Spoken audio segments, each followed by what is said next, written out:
Hi, everyone. Before the episode begins, I just want to remind you to follow me on Instagram and Facebook at Marlene the Plant Lady and YouTube, Everything Gardening with Marlene Simon. And remember, please, please, please rate and review on iTunes and Spotify. That just helps the podcast get noticed by more people, and then more people will become better gardeners. And that's what we all want. So enjoy the episode. Look at that plant. I want you to know that everything was grown in my garden. Don't touch that plant! Is it poisonous? She'll become part of the plant. Hi, everyone. Welcome to Flower Power Garden Hour. I'm your host, Marlene, and tonight we're going to have a topic that I don't know much about. I'm guessing that a lot of people don't know all the ins and outs of this topic as well, but we do enjoy the blossoms on them. We're going to talk about magnolias. And with me is, once again, Andrew Bunting. He's Vice President of Horticulture at Pennsylvania Horticultural Society. And he is the go-to person for magnolias. And we're going to talk everything about magnolias, how to prune them, how to grow them, certain species. But first, I always want to hear, we heard about Andrew's backstory. He was just on about fall garden prep, but I want to hear about how he became an expert in magnolias because it seems to be a very niche area. Hi, Andrew. Thanks for joining me again. Yeah, thanks for having me again. So magnolias, you did write a book. There's a book out that you wrote. They are beautiful, but what got you to that point? Yeah, I would say my first introduction to magnolias was probably as a kid. I lived in Illinois, and we had kind of a split level house, and I was kind of on the second floor, I guess, and there was a saucer magnolia that was really right next to my bedroom window. So that was the first time I think I had seen probably a magnolia. So not that necessarily piqued an interest, but at least it was an introduction to the plant. And then, through school, I started learning about magnolias. And then one of my first jobs was working at the Scott Arboretum of Swarthmore College, which is just south of Philadelphia. And that Arboretum had a fairly large collection of magnolias. And over the decades that I worked there, I then got involved with the Magnolia Society International. So if anybody's interested in learning a lot or even a little about magnolias, you might want to go to that website, which is magnoliasociety.org. And so then I got on the board of the Magnolia Society International. And then I started writing some articles in popular magazines and so forth. So I think it was one of those articles that I wrote. It might have been for the American Hort Society's American Gardener on magnolias. And one of the editors for Timber Press came to me and said, "Oh, I like that article. Would you consider writing a book?" So that's how I went from not knowing anything to writing a book. But at the Scott Arboretum, we grew, probably 200 different kinds of magnolias, over the course of the time that I worked there. And the collection is still there today. And I live in Swarthmore, so I have easy access to the Arboretum and the collection.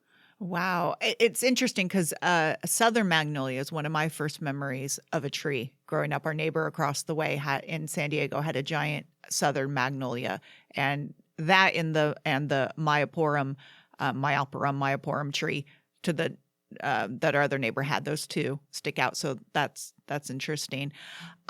200 different species or kinds.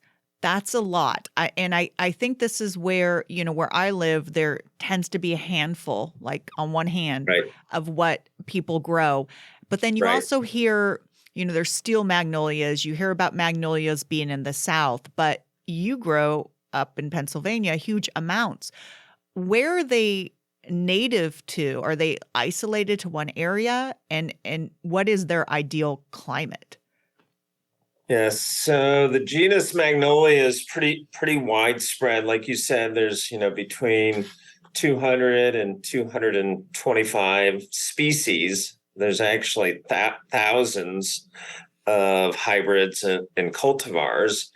And kind of the world and the knowledge of magnolias has expanded greatly in the last 20 years or so, where, there was a fair amount of science done on magnolias, but there's been a lot of work and a lot of discovery on new species of magnolias. So the range of magnolias is, this is for where they occur in their native areas. So kind of the eastern half of the United States, almost from the Mississippi River to the East Coast, there's about 6 or 7 species, depending on what reference you go by. There's no truly native magnolias in the western part of the United States or on the West Coast, although there's many species that will grow there. In Mexico, there's dozens of magnolia species, and then they kind of all through Central America, there's different species, and then there's species that occur in northern South America. So Colombia, for example, has about 40 species of magnolias, and these are tall, very tall timber trees that are all species are evergreen, like the southern magnolia, but they get very, very large. And then there's magnolias kind of dotted through some of the Caribbean islands. And then there's another, say, 7 species in Cuba.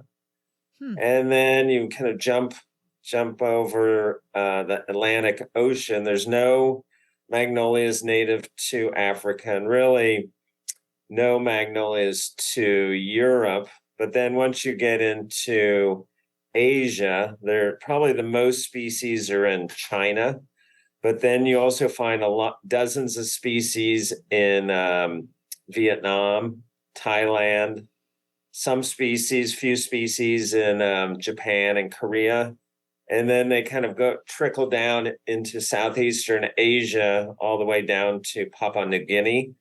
No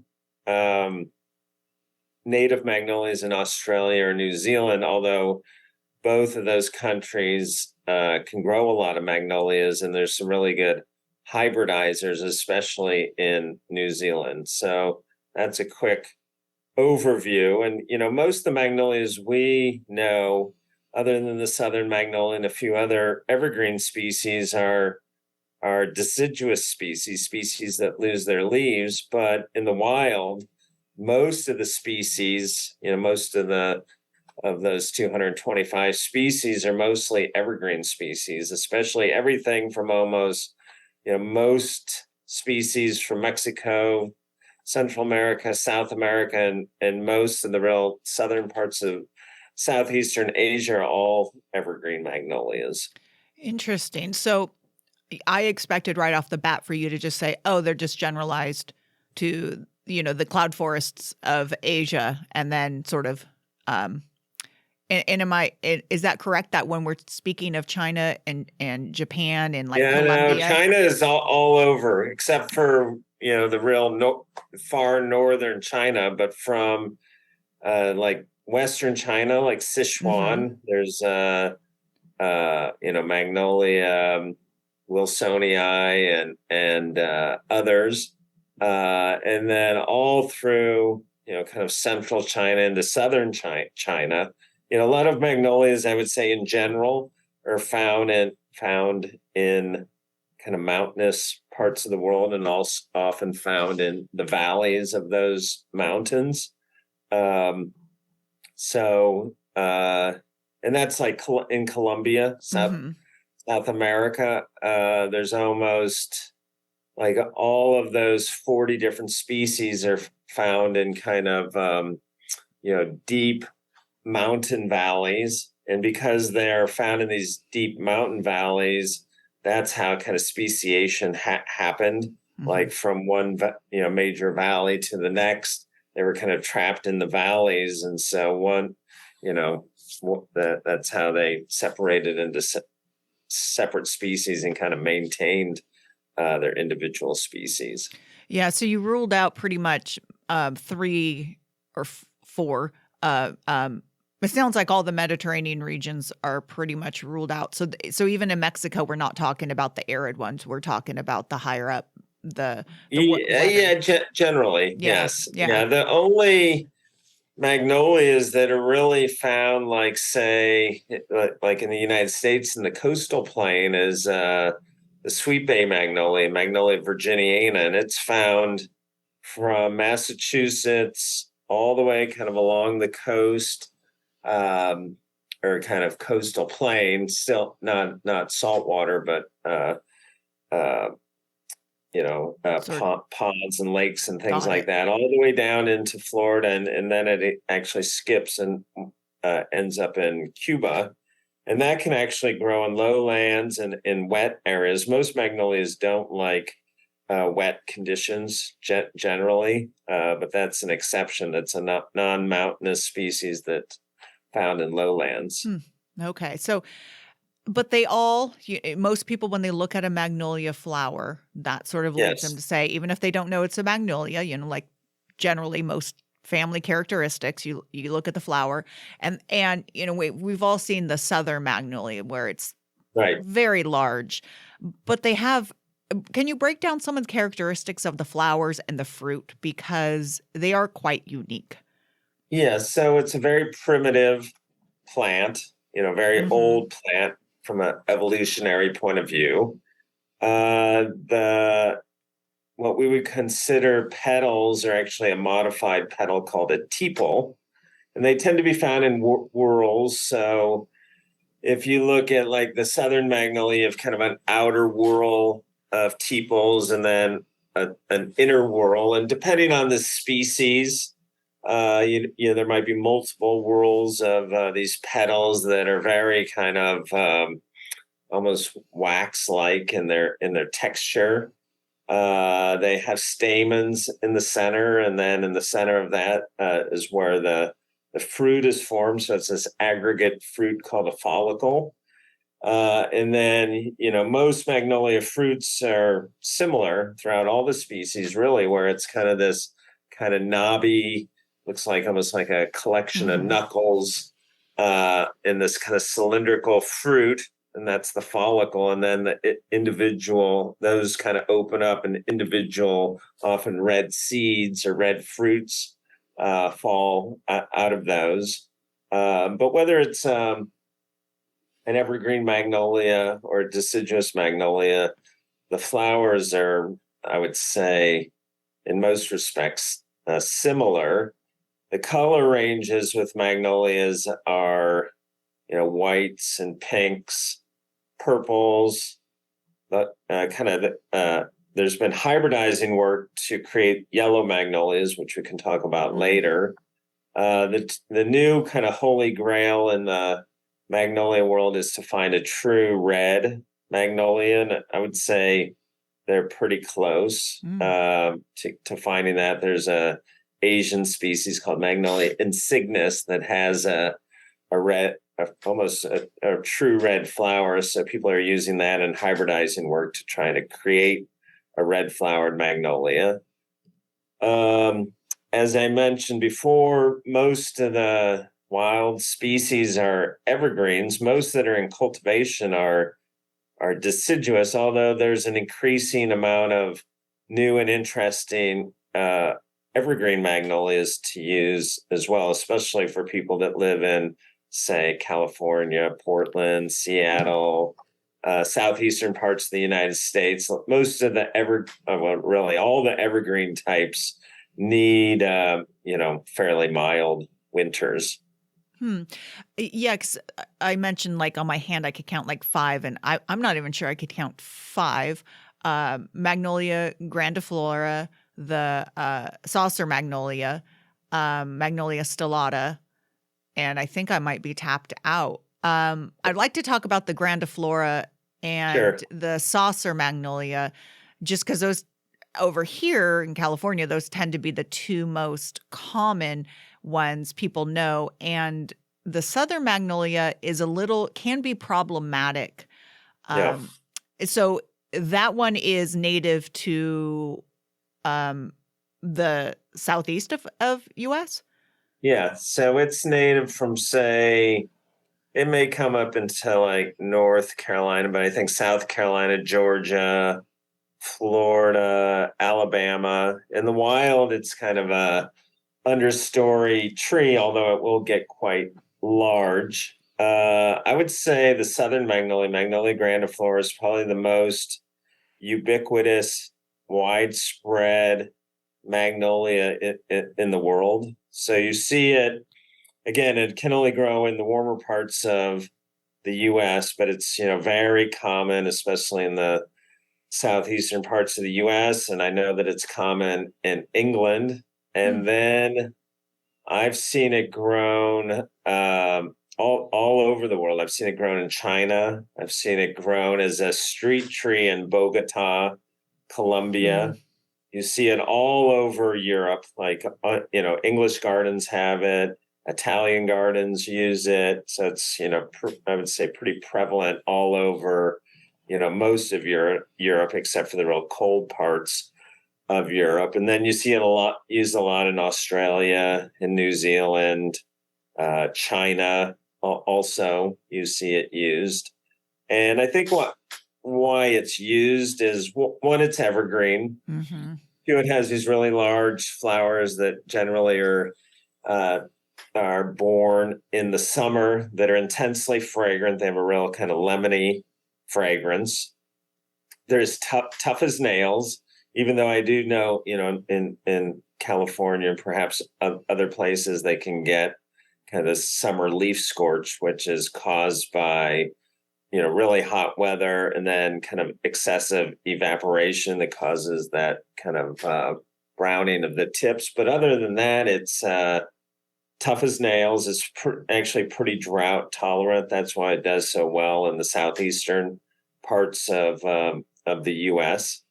It is, as you probably know, a pretty messy tree to garden under. So even though it's evergreen, it's constantly dropping these big, shiny, leathery leaves that don't really decompose. You have to kind of rake them up and either put them up, shred them, and put them on the compost pile, or dispose them in some other way.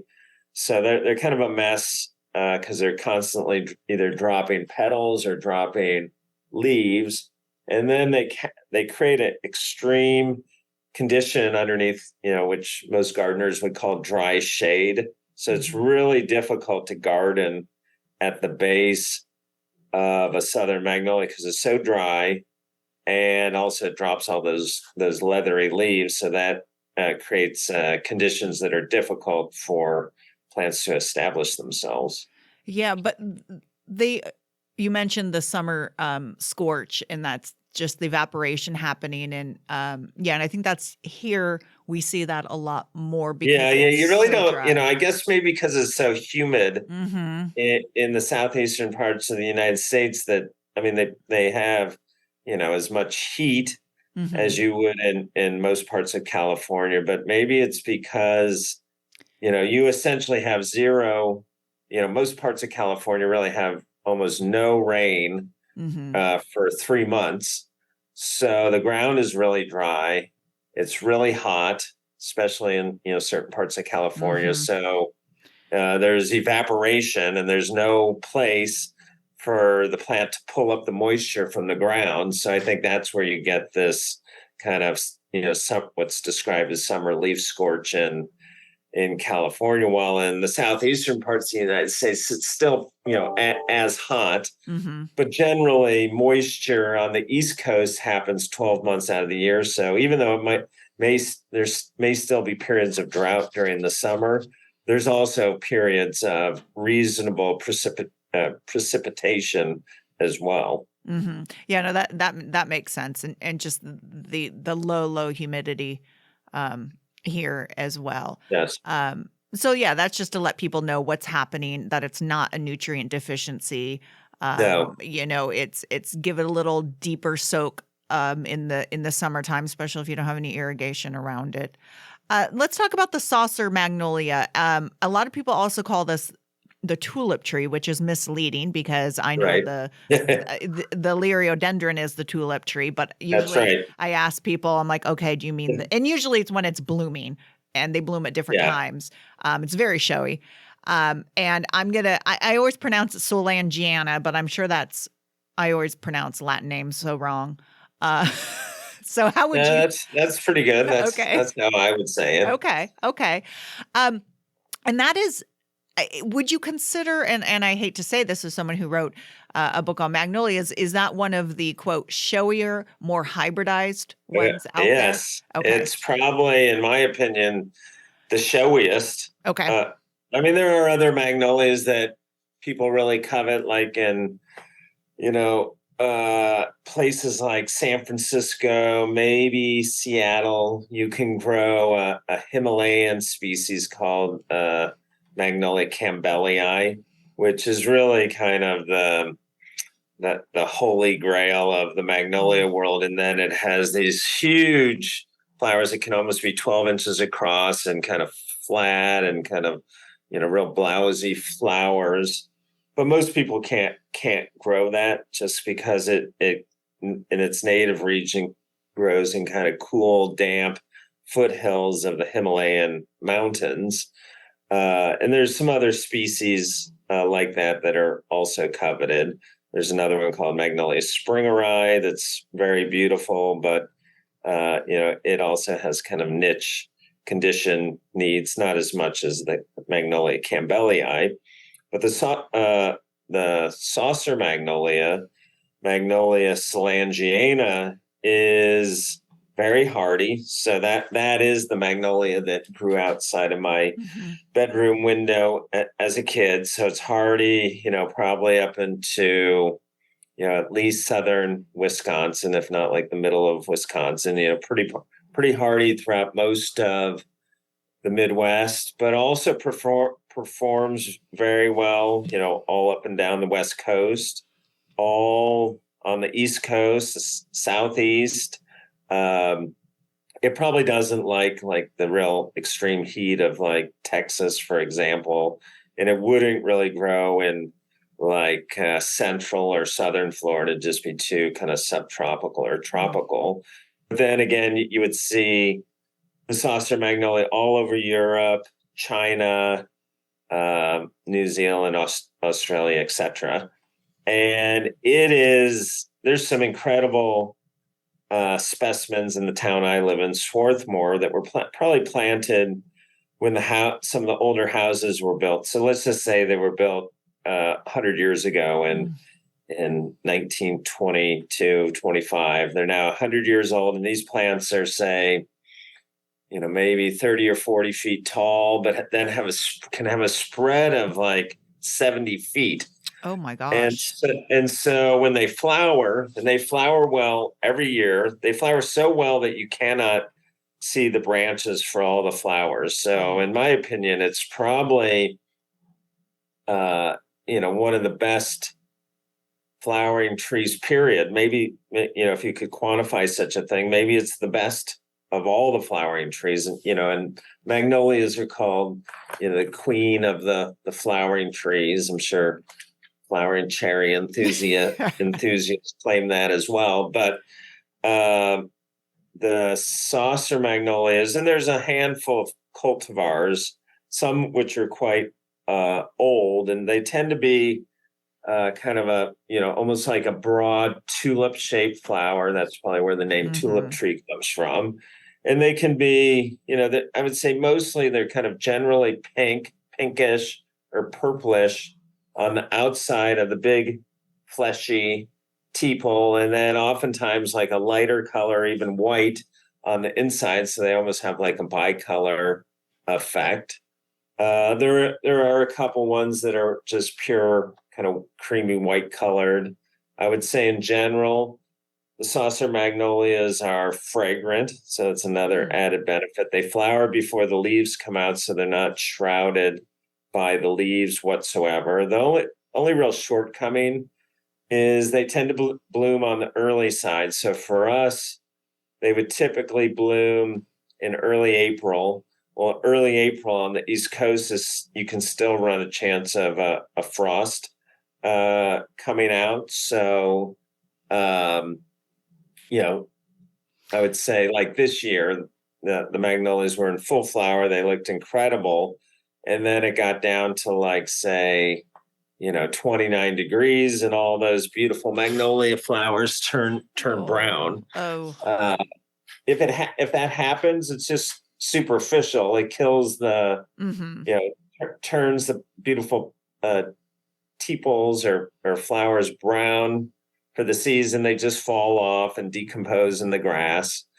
And then, chances are they'll be great next year. And it's not like some trees where it's a little cyclical in their bloom. Like maybe one year it's really good blooming, and then next year maybe they bloom, but not as strong as the previous year. With the saucer magnolia, they bloom.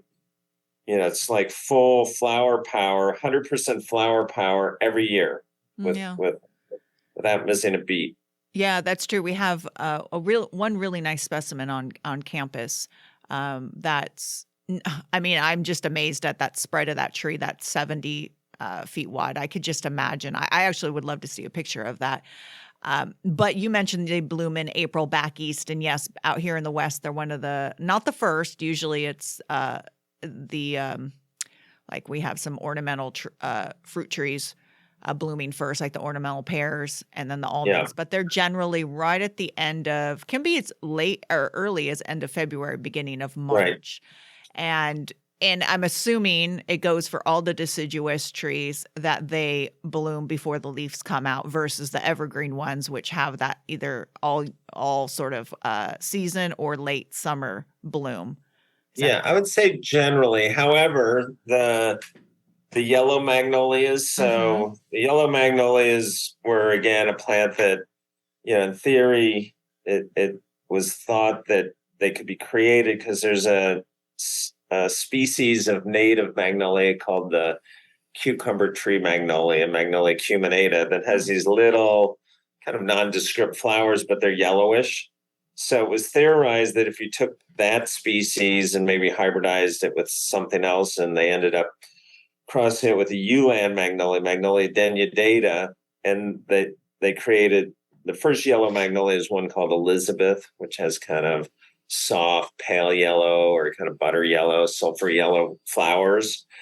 The yellow magnolias in general, not all of them, but a lot of them actually bloom either usually while the leaves are coming out. Sometimes the later ones bloom after the leaves have come out. So you have kind of, new foliage and the flowers.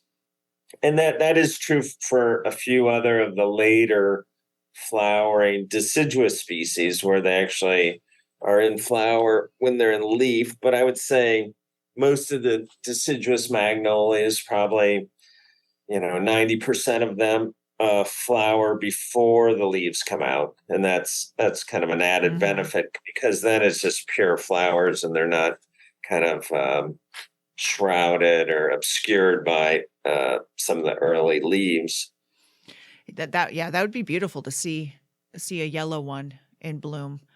Are they you see the southern magnolia and it's white. There's no other hybrids. Are they trying to hybridize that with they're trying to. So I mentioned before, kind of the attempts to create a red magnolia. Yeah. I would say with southern magnolias, there's kind of two things they're trying to do. One is create one that has pinkish flowers, and I would say that's definitely on the horizon. I would guess in within 10 years there'll be a pink flowered southern magnolia. And then the other thing is to try to create a hardy version of the southern magnolia. So for us, it used to be kind of pre-global climate change. It was actually around here kind of hard to grow southern magnolias. Now they're easy. It used to be that the one called Little Gem, which is a more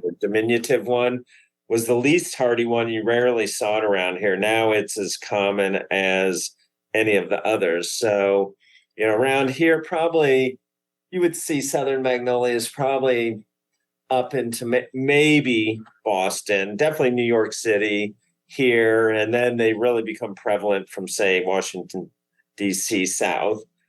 But once you get out into the Midwest, they're not hardy at all. So there's a hybrid. There was a hybridizer, Dennis Ledvina, who is from Green Bay, Wisconsin. He's since passed away, but what he always was striving to do was to bring hardiness to some of the more popular cultivars and species that you can't grow in the Midwest. So he created one called Exotic Star, which for all intents and purposes looks like a southern magnolia, Magnolia grandiflora, but he was breeding in another species that's really hardy called Magnolia sieboldii. Oh yeah. So it's still, there still aren't southern magnolias that are hardy in Chicago, but I think through more hybridizing, like bringing in more and more of this cold hardy parent, they'll probably get closer and closer. I know that there's a couple southern magnolias growing in Denver. So if they can grow in Denver, they could probably grow in, some, maybe at least Chicago, like around the lake where it's a little bit warmer, maybe Milwaukee where it's a little bit warmer. So that's another thing that's kind of percolating. Yeah, I mean, I'm just looking forward to that pink one. I know, I mean, I shouldn't be selfish, and I know people in colder climates are waiting for the ones that are a little bit hardy. But man, can you imagine that flower in a pink? Yeah. I mean, I prefer a dark pink, but I'll take any pink anytime. Right. Yeah, I think it's coming. Yeah. I mentioned the Magnolia stellata as another one that we grow here, but can you throw in? And you mentioned earlier about some possible evergreen species that you think would do well, that either for some reason just aren't well known, nurseries, they haven't hit the nursery trade yet. Right. What are some of those? And do you see them like making their way to nurseries? Yeah, for sure. So they're already, I think, in nurseries, especially in the Southeast and probably in California. So Magnolia laevifolia is kind of a smaller leafed evergreen magnolia, and they're just kind of to step backwards. There were a lot. So there was a revision of the genus Magnolia, and there actually used to be other genera that like Michelia is a really good example. So Michelia is now considered Magnolia. And then there's another one, Mangletia, which also is now a Magnolia. So, for example,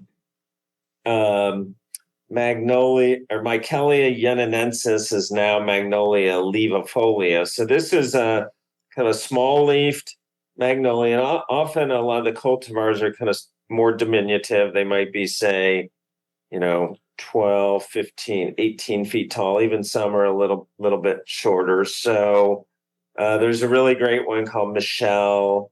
There's one called Snowbird, Inspiration, Free Spirit, Striving Compact, like the Striving Arboretum, which is now the San Francisco Botanical Garden. Those are all fantastic evergreen magnolias, especially for California and some southeastern parts of the United States. Another magnolia that's evergreen that I've seen, I know there's a fantastic specimen at San Francisco Botanical Garden, is Magnolia dulcopa. So this can actually get into a very large tree. It's evergreen, has big white flowers with a really good, strong fragrance.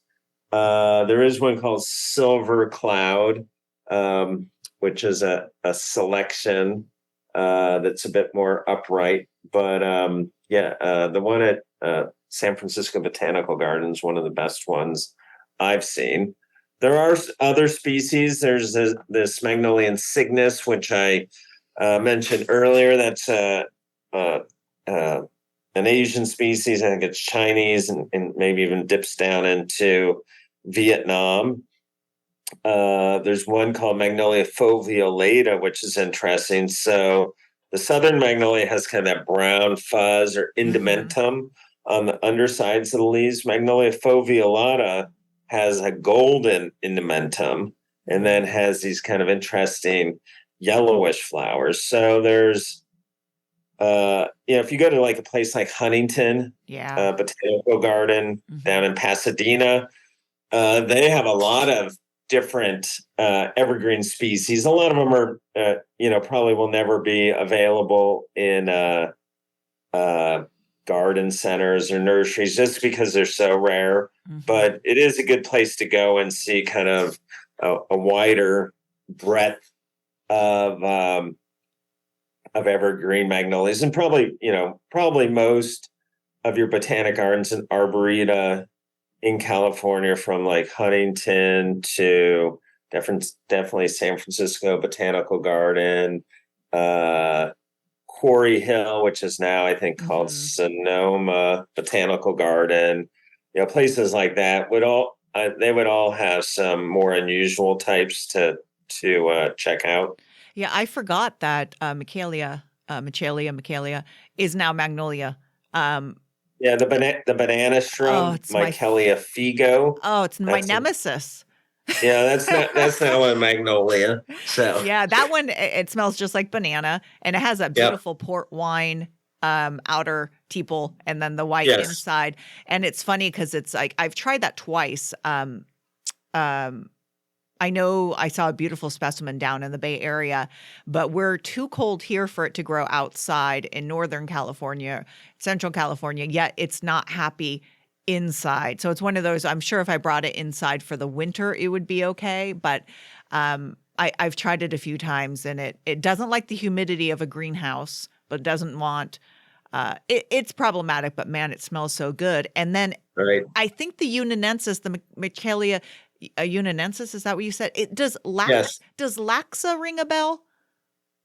No. Okay, I might be getting those two mixed up, but we have about a 25, 30 foot tall Magnolia on the north side of our workroom at work, and it has incredibly fragrant flowers. They're yellow. Yeah, maybe it's probably late a cultivar of Lavifolia, okay. I would guess. Yeah, it's evergreen, and I forgot I usually when it's in fragrance blooming. But thanks for bringing that up, because I forgot that they did move those to. So we just scored magnolias without even, Yeah, exactly.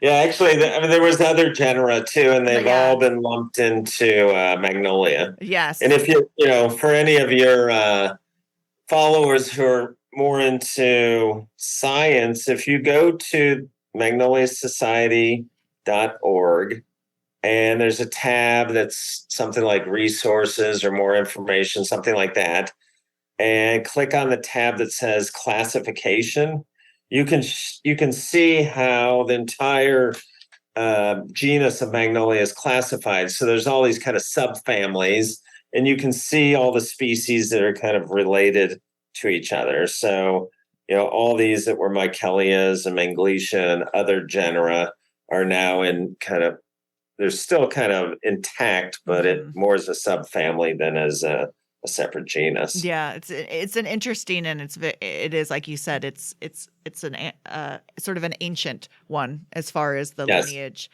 Let's talk a little. Yeah, I went with the Magnolia Society on a Magnolia excursion, let's say, to Colombia. And the main goal was to see many of these Colombian endemics. So there's 40 Magnolias species that grow in Colombia, and they only grow in Colombia. And their kind of structures of the flowers are different than most magnolias. So that was fun to see. And their flowers are born way at the top of the trees. We had to hire this guy to climb like 100 feet to the top of one of these trees just to get a flower. Oh my gosh. Which is, if they're very beautiful flowers, that's unfortunate. Yeah, I would say they're interesting, and they're kind of sporadically found. Like most of these species of Colombian magnolias probably will never be ornamental trees because they don't really flower a lot. Although we did see this one called Hernandezii, which has it's almost like a southern magnolia, but has leaves that are like, 5 times the size of southern magnolia, and they're almost look like the texture is like corrugated steel, kind of almost wavy like that. Amazing. Oh, that would be phenomenal to see. Uh, that I can't imagine being down one in Colombia and then just looking for these trees and seeing the diversity of them. That would just be Yeah, I mean, even if amazing. you do, again, any of your followers, if they go to Colombia, Mm-hmm. either both the Bogota Botanic Garden and the Medellin Botanic Garden both have great collections of many native Colombian magnolias. Do you know if San Francisco has traded and has? I mean, it's similar. You can't with so Colombia is so restricted as far as exchange of native germplasm. Uh-huh. And the reason they're probably so restrictive is, a lot of pharmaceutical plants have come out of South America. So a lot of these South American countries today are very or restrict the flow of genetic material out of their countries. Mm-hmm. So most of these Colombian magnolias have only been discovered recently in the last 10 or 15 years. So most of them probably only exist in botanic gardens in Colombia. I know that Huntington has maybe gotten one species, for a specific type of research, but other than that, it's pretty limited. Okay. Yeah, I mean, I could see why they do that, but I also feel with so much habitat destruction and that There's kind of that balance. argument definitely has two sides. One is, you can see why the country itself would be restrictive, but it's really important to get these species backed up in as many botanic gardens as possible. Exactly. Because of all for example, all these species in Colombia are rare to begin with, and then their habitat.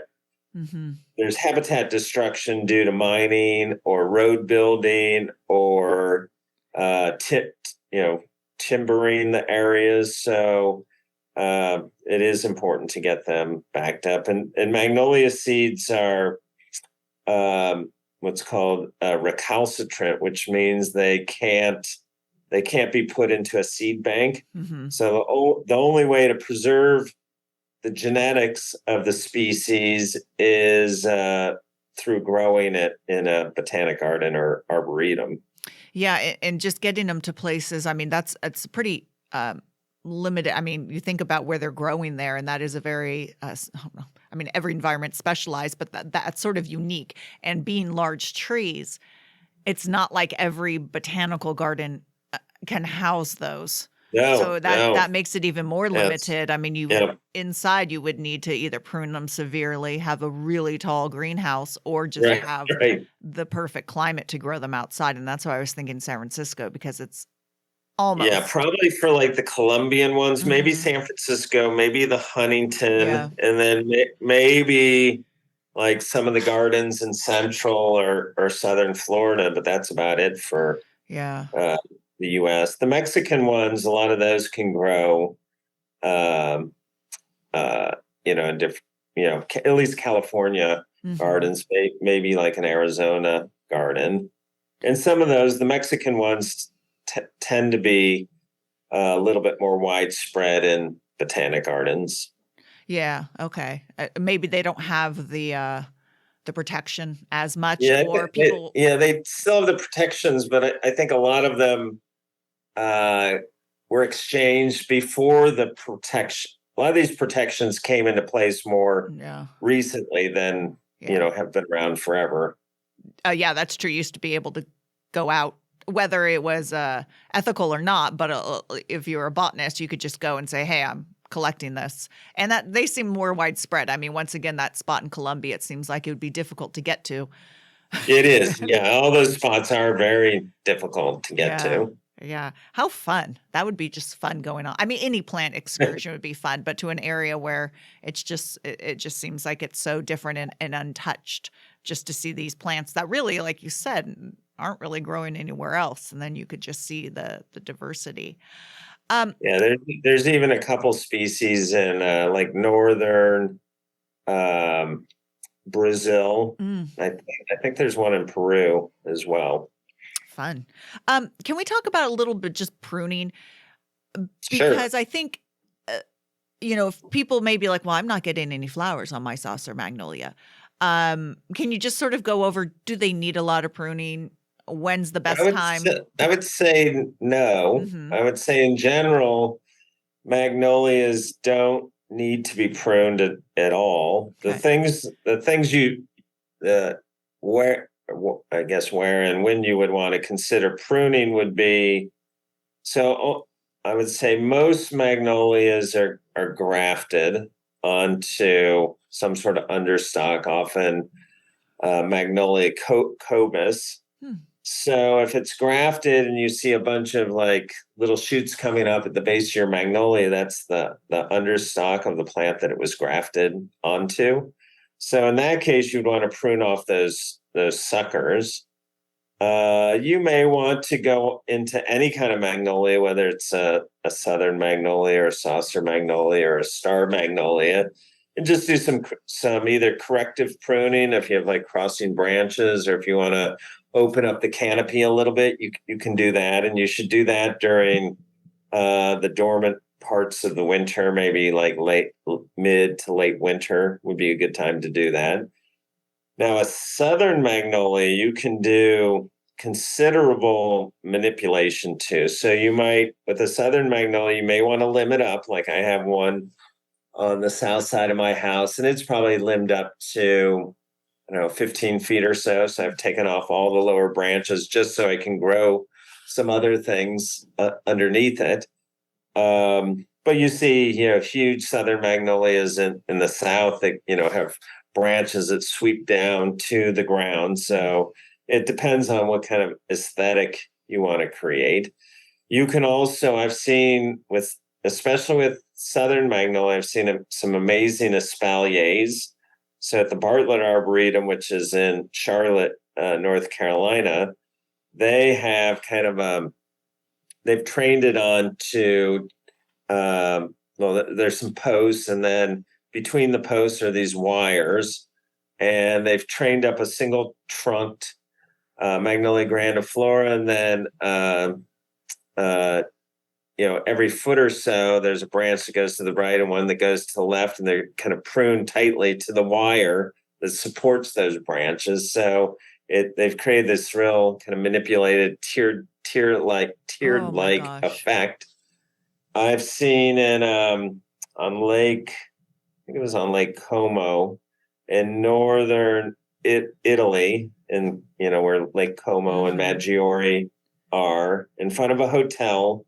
It was probably three stories tall and probably almost as wide. It was the southern magnolia pruned into a perfect kind of gumdrop shaped specimen. And with southern magnolias, to do that type of pruning, you can't use head shears because you'll cut all those leaves in half. So to do that type of pruning, you would have to do it by hand, and they had this huge scaffolding around this specimen. So they must prune it by hand a couple times a year. I've seen them growing as kind of espaliers on walls in English gardens. One of our public gardens, Meadowbrook Farm up to the north here, we have some espaliers of it on houses. Again, it has to be all done by hand, but it does make for an interesting kind of flat specimen against a wall. So I would say the southern Magnolia grandiflora, lends itself most to that type of heavy pruning. Okay. So now I want to espalier a magnolia. It takes a lot of work, a lot of patience, and a lot of work. I guess I'm just concerned about, say, someone has a saucer magnolia and they go in, they hear, oh, when it's dormant, and it's still dormant in February and they decide to prune off, does it bloom? Do the magnolias bloom on previous year's growth or current year's growth? And is there a risk of pruning off, obviously, that year's flowers? Yeah, they'll flower on current season's growth. Yeah, I mean, you may prune off some. You're probably not going to prune every branch on the tree, so you might prune off some flowers, but they're born sporadically anyways with southern magnolias, so I wouldn't worry too much about that. Okay. And the thing is, southern magnolias, you can really prune that almost any time of the year. Mm-hmm. So around here, and I'm sure the same is true in California, a lot of people prune their southern magnolia for greens around Christmas. Mm-hmm. So they use it for wreaths or for, kind of winter bouquets. So it's great. It's great for that. Mm-hmm. But you can prune them almost at any time of the year. Okay. And we've had storms where like a windstorm will come through and maybe break the top out of a southern magnolia, or maybe the side branches get all busted up. And it's amazing how well they come back from what I would consider fairly serious storm damage. So they heal pretty quick without a lot They heal pretty quickly. Okay. New branches come out and you can hardly tell that it was even damaged. Yeah. Nice trees. Good trees. Yep. I imagine I always consider that once trees are fully established, you don't really need to fertilize them. Do you recommend fertilizing when they're smaller? Are they high feeders? I would say only if you have really poor soils, or you're seeing like in the Midwest, the pH is high, so it's over 7. It can be up like 7.5, 7.8, maybe even higher than that. So in general, Magnolia is like an acidic soil. Yeah. If you're growing them in the Midwest and you see that you have kind of green veins and yellow in between, that's probably lack of iron being available in the soil due to high pH. So you might develop kind of iron chlorosis. So you might fertilize your plants with like a chelated iron or something like that.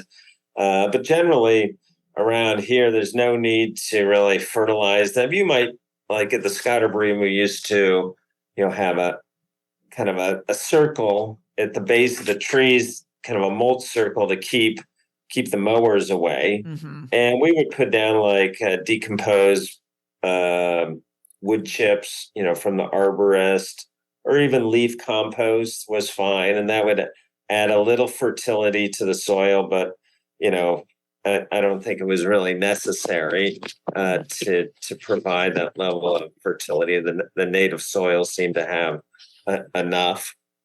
Yeah.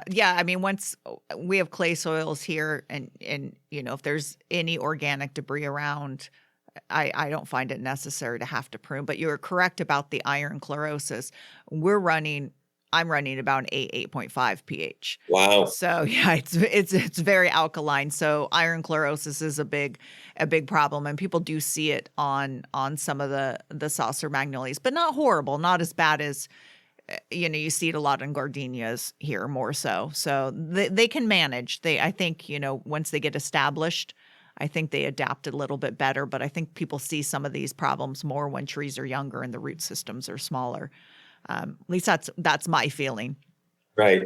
Yeah. Also in the Midwest, where the pH is high, that can cause stress to the magnolias, and once they're under stress, they can get scale. So they might get like magnolia scale or other types of scale on the trunk. So either like really alkaline soils, or another thing that will stress them sometimes is it's too cold.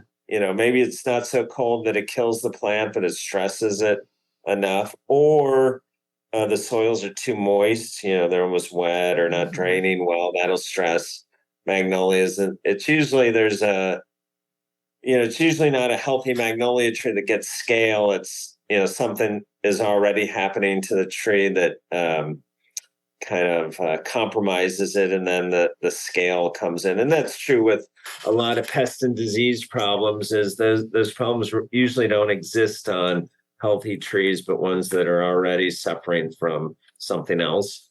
True.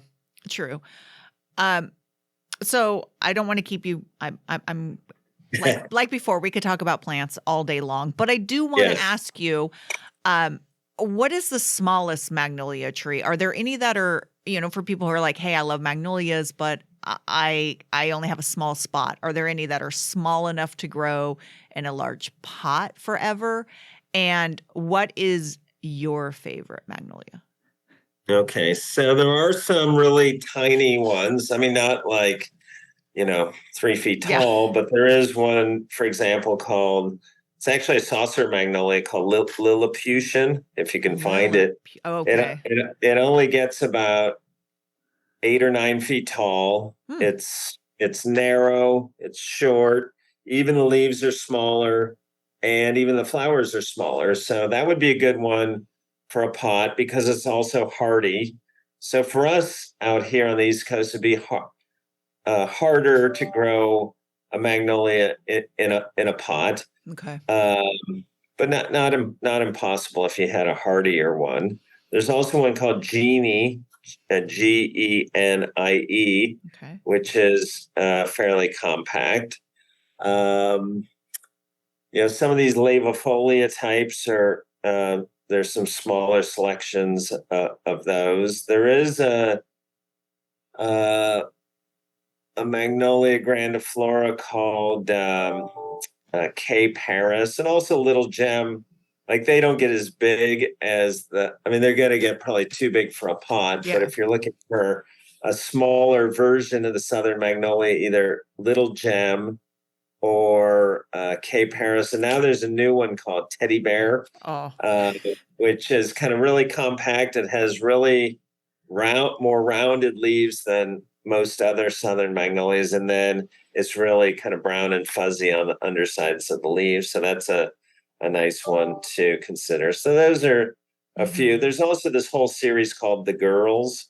Okay. And while they're not, ultimately, they can be like a really large shrub. For most of their lives, they're actually fairly small in the garden. So those are ones, I think there's 7 altogether, and I won't remember all the names, but I think like Jane is a real popular one. There's Judy, Betty, Ruth, Pinky. all the 50s names. Yeah, they were all. There's different stories. Some people say they were wives of important people in the USDA at the time, because they were bred at the U.S. National Arboretum, which is part of the USDA. And then another source that I read said they were all secretaries at the U.S. National Arboretum. So it's I haven't found the definitive story on that one yet. I'm sure with a Betty and a Jane back then, it could be both. Yeah, right. Yeah, I don't know about Pinky, but Pinky, that one's that one could probably be traced. Oh, there's another one, Susan. Susan, there you one. go. Yeah. I was going to make a comment. Well, maybe the secretary then became the wife of one of them. So yeah, maybe. So yeah, there's small ones, but none that are going to be, like you said, 3 feet, because these are all woody trees in the wild. It's not like there's any that are herbaceous or epiphytic, even though that would be amazing if there's an epiphytic. No vines, all trees, or there's a few that you could describe as a shrub. Okay. Yeah, like the stellata, I think, is the smallest one I know, and and it's almost like they're very forgiving. I was talking about the Southern Magnolia as far as pruning. So you could prune them to open them up, to give them a slightly different shape, to almost, quote, give them a bonsai look if you wanted to go there. So that is nice. I mean, but of course you don't want to just like shear them down and, pollard them every year, of course. Right. Yeah. Yeah. But that's nice that there are some that are smaller, and it's nice that they're hybridizing some others, because we always want a flower color that isn't true to the the species. Yeah. Like there's still, even though the first yellow magnolia is Uh-huh. Magnolia Elizabeth, there's probably, if you were to collect every yellow magnolia cultivar, there's probably 70 now Oh, to choose wow. from. Okay. Yeah, I like the gaudier ones, I must say. I like the bitones, the purples, the port Yeah. colors, and then the fragrance of a lot of them are just, I mean, Yes. it's phenomenal. So, um, so your book, when did your book come out, and where can people buy it? Yeah, I think it came out in 2015. It's Okay. called The Plant Lover's Guide to Magnolias. It's published by Timber Press. I think, like everything else, you can get it on Amazon. That's where I get them when I need a couple more. Yeah. Okay, so people should check that out. Is there going to be, I mean, it's not that long ago, so I can't imagine that you'd need an update, but are you going to, as new? I don't know. Maybe there probably does need to be an update because there has been so many new magnolias that have come on the market even in the Uh-huh. last 7 years or so. Yeah. And it's part of a series that Timber Press did. So, there's one on, for example, I know there's one on geraniums in the Mm. series, and epimediums, and I think hellebores, and Oh, wow. probably some other woody plants as well. Yeah, that hellebore one probably needs an update a lot. Yeah, It probably the epimedium one needs yeah, updating yeah, also. yeah. I forgot to, I mean, I asked you the question, but I didn't get the answer. So what would you consider your favorite magnolia? Oh, right. So, I mean, I would probably say like the saucer magnolia Okay. for sure. I Mhm. also, another group that we didn't really talk about that I like a lot there's a whole group of native magnolias, Mhm. native to southeastern parts of the United States, that have these humongous leaves. So, one of my favorites in that group is called the ash magnolia, ASHE, and it's Magnolia macrophylla subspecies ashii, Okay. and it only grows in 5 counties in the panhandle of Florida. And you'd think, oh, well, that's not going to be hardy in Philadelphia. Well, it's perfectly hardy. Hmm. And it only gets about 15 to 18 feet tall. And it has these leaves that are probably 2 feet long and maybe a foot wide. Oh my And they're gosh. almost silver on the underside. It has these humongous flowers that are white. They come out after the leaves have come out, and they're purple in the center, and they have a really sweet fragrance. So, what I like about those, and the other species, so it's Macrophylla is Mhm. another species, Macrophylla subspecies ashii, Magnolia fraseri subspecies pyramidata, and Magnolia tripetala, Oh. and they look prehistoric. They have humongous leaves. Magnolia tripetala has the biggest leaves, up to 3 feet long, and they're great for like creating this really tropical effect in the garden because of their kind of Yeah. exaggerated or oversized leaves. So they grow in the panhandle of Florida, which does get cold, and like you said, they grow up in Pennsylvania? Is that what you said? Yeah, so it doesn't really get cold in the panhandle. Okay. But what's theorized with that species in particular, the others like tripetala actually comes up almost into from a native range into southern Pennsylvania, and then the others like macrophylla is more southeast, but comes up into like Kentucky. Um, so what's theorized with at least the one that's down in the panhandle of Florida is that it probably had a much broader range at Mhm. some point in its, you know, tens of millions of year history. And that with glaciation, it got pushed into northern Florida. And so it probably has more kind of cold hardiness embedded in the genetics of this particular species, and that's why it can grow. Actually, you can grow that same species in Chicago. So But it it's probably too arid out here in the West. say that Is again. it too arid out here in the West? I would think you would need supplemental water, like you probably do all your other deciduous. I would Yeah. just treat it like your other deciduous magnolias, and if you can grow some of those, I mean, yes, the leaves are going to transpire more water, Yeah. but I think if you could give it some summer irrigation out west, you could try it. The leaves will probably look great for a couple months and then Right, midsummer start looking bad. But with that description that you just gave me, holy moly, I want to try that. right, right. I mean, that sounds like 8 to 9 feet, big leaves with purple centers and fabulous size. I mean, that's okay. That's on my list. I got to find a source for Yeah, that. yeah. At least try it and then report back to me Yeah, on well, how it did. yeah, and I was gonna say 8 to 9 feet. That would fit in the conservatory at work too. Yeah, yeah. Yeah. Okay, I'm gonna try sourcing that. I've got a goal. It's around like probably there are some good mail order nurseries Mhm. like out here we have Rare Find Okay. Nursery, and they sell a lot of magnolias. So that there are a few good purveyors of online sources of magnolias. Okay. So yeah, that one sounds like, I mean, the Southern Magnolia, yeah, the leaves are beautiful, but you've mentioned a few of these that the leaves sound phenomenal with that two-toned and the size. So, it's a good tree when you could grow it for more than just one reason. Yes.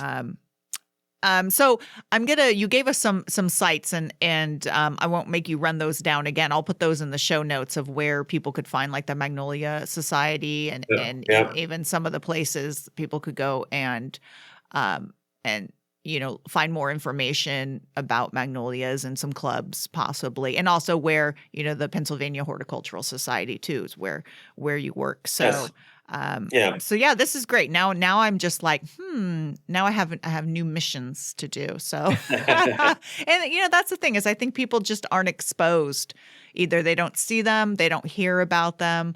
But once you're exposed to some of these unusual varieties of certain plants, it sort of opens your mind to, wow, there's so much more out there than just what we see. And then hopefully nurseries get on board. But like you said, nowadays with mail order and internet, you could generally try to find, then you run into the problems of course, like you said, magnolias. It's not like, oh, here's I guess you could get seed really quick off of these.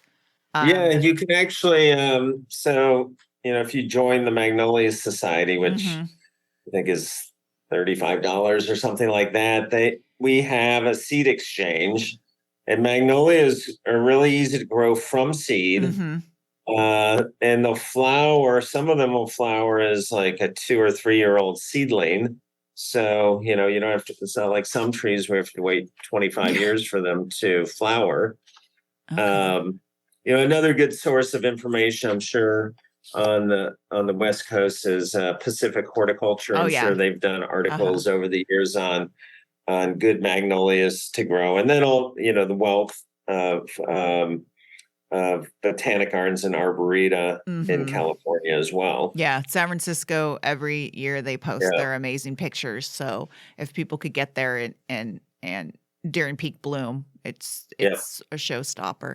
So well, thanks again for joining me. This was an interesting topic, one I probably would have never come up with on my own.